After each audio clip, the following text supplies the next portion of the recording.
That night, the boy saw the porch light flicker by itself. His father charged down the stairs, shotgun in hand. Outside the window, a creature stared back, too tall, too smart.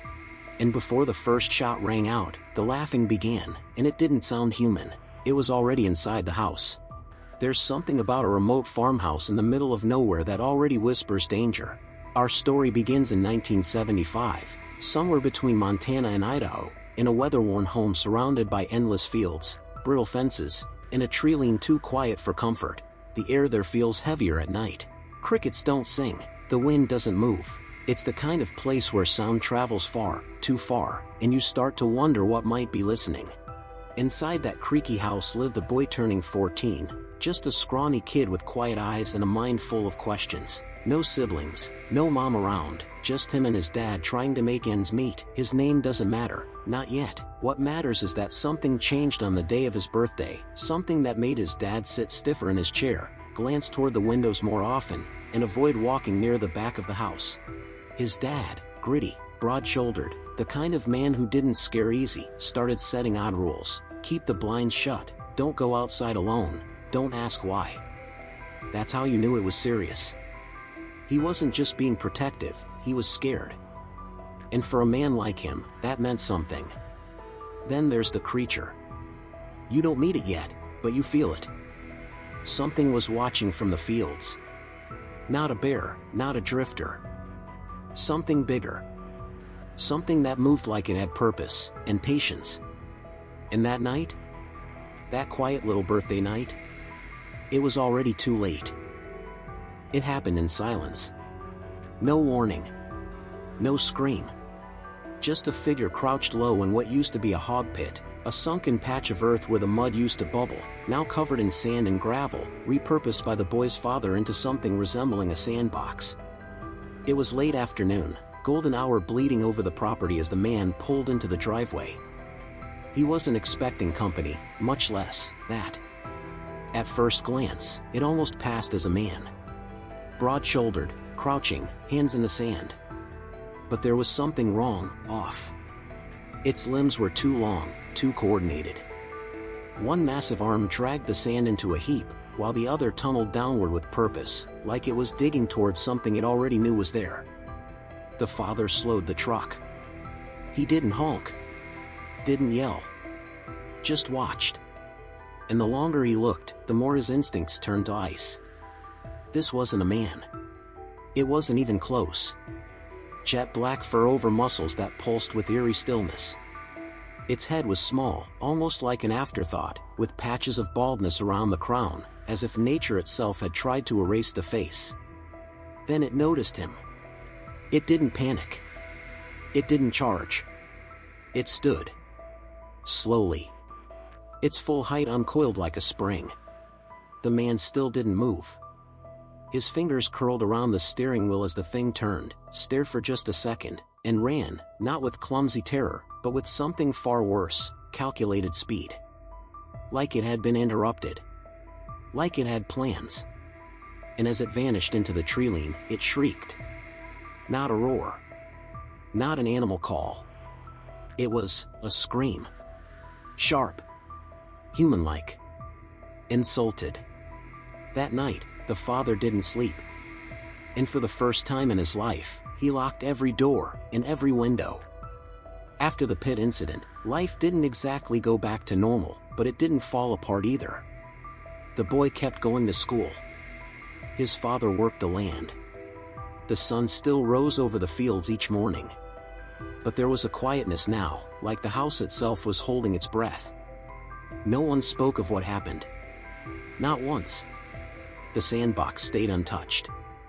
For 2 years, the thing never returned, or at least, that's what they thought. The father never stopped checking windows before going to bed. The boy, now nearing 16, tried to forget what his dad saw that day. He never dared ask again. Some things are better left unspoken, especially when silence is the only thing keeping you sane. Summer came again, dry and hot. Days stretched long and quiet, and the nights seemed just a little too still. The father seemed less on edge. He even started leaving the porch light on again. Maybe, just maybe, They were in the clear. Maybe the creature had moved on. Maybe it never really meant to come back. But there were signs. Small, subtle things that didn't make sense. A metal rake left leaning on the barn one day appeared at the back of the house the next. A ceramic angel from the living room shelf vanished. No one noticed until months later. And the screen on the kitchen window, it looked different. Not broken. Just slightly out of place. Still, no one said anything. Until one night, in the heavy heat of August, the boy was lying in bed when he noticed the porch light flicker through his window. Click. Off. Click. On. Click. Off. And just like that, the 2 years of peace died in a heartbeat. At first, he thought it was a dream.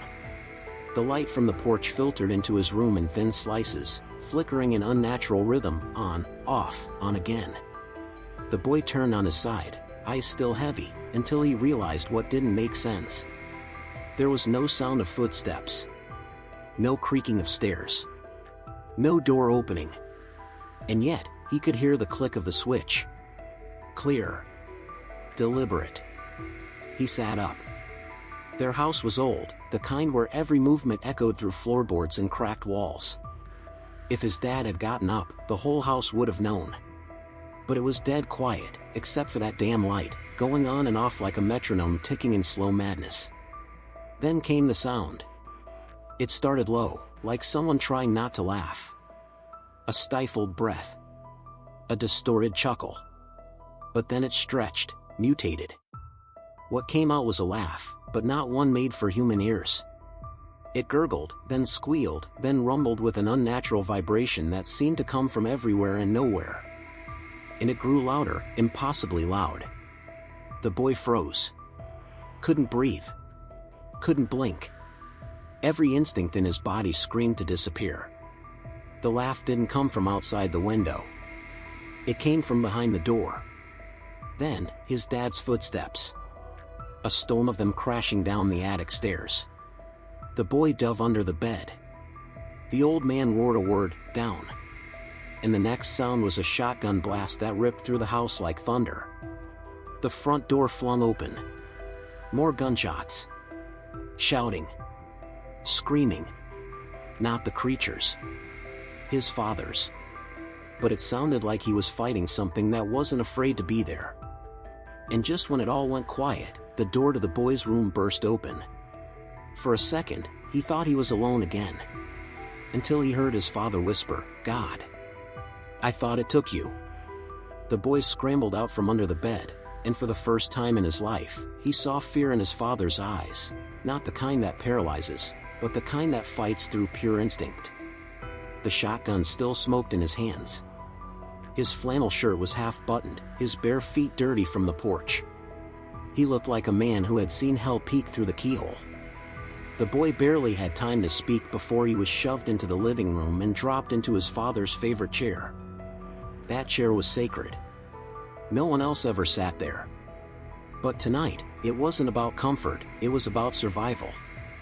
The chair sat flush against an interior wall, far from any window. Far from what might still be watching. The dad paced, muttering, loaded 2 more shells into the 12 gauge with shaking hands. "Don't move," he said, eyes darting toward the front door, then the window, then back to his son. "Don't talk. Just breathe." Outside, nothing. Not a sound. The breeze had stopped. The world had gone mute. Then, thump. Not on the porch. Not on the roof. On the side of the house. The dad turned, aimed through the dark, yelling in short bursts, nonsense words, the kind you scream at a wild animal you don't understand. The gun fired again. The flash lit up the window. Still nothing. He stepped outside, barefoot in the dirt, circling the porch, yelling like a madman. And somewhere out there, the thing moved. Not fast. Not far. Just enough for the father to know he wasn't alone. When he came back inside, the silence was thicker than ever. His chest heaved. His face was pale. And as he leaned the shotgun against the wall and looked at his boy, he finally whispered the words he'd been afraid to say for years. "It's been watching us, all this time." They found the pit 3 days later. The father had avoided going near it ever since that first encounter, but now something pulled him back, like unfinished business. The boy followed close behind, quiet. The sun was just starting to set, and the shadows in the backyard stretched long and crooked over the dirt. The old hog pit looked untouched from a distance. But when they got close, the father knelt, brushed away a thin layer of sand, and froze. Beneath it was something metallic. He kept digging. What they uncovered wasn't random. It wasn't trash. It was collected. A photo, faded and curled, of the boy, the exact one that used to hang inside his dad's truck. A small spiral notebook that once sat by the kitchen phone, now half buried in dirt. A few fridge magnets. Ceramic angel ornaments, some cracked, some still clean. One of them had sat on the mantel for years. No one had even noticed it was gone. None of these things were valuable. But they were intimate. The father's hands trembled as he pulled out one item after another. "It's been inside the house," he whispered. "Not just once. More than once." The most disturbing part? There were 12 angel figures in total. All different. All arranged beneath the sand like a pattern, like a ritual. Some were lawn decorations. Some were Christmas pieces. All of them had disappeared quietly over time. The boy couldn't stop staring at the photo.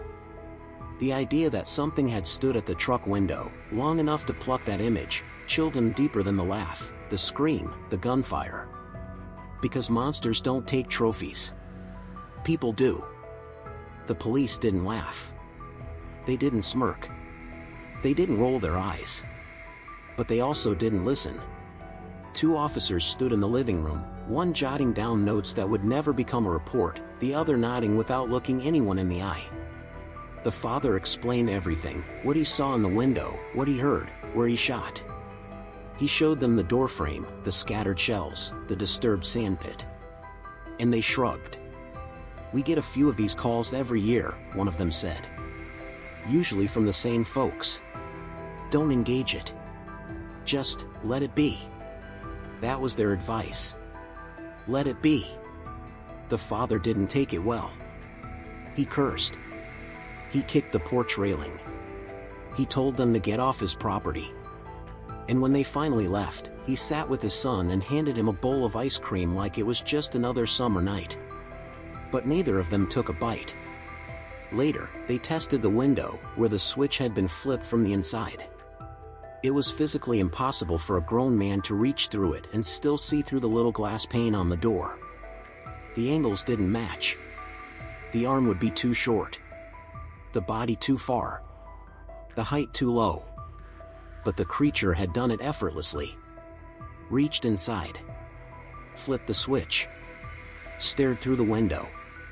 The father was convinced now more than ever, it wasn't a bear. It wasn't a drifter. It wasn't some lost, forest-dwelling ape. It was something else. Something older. Smarter. Something that could have broken down that door any time it wanted, but didn't. Because it wanted to be let in. And the scariest part? It never stopped watching.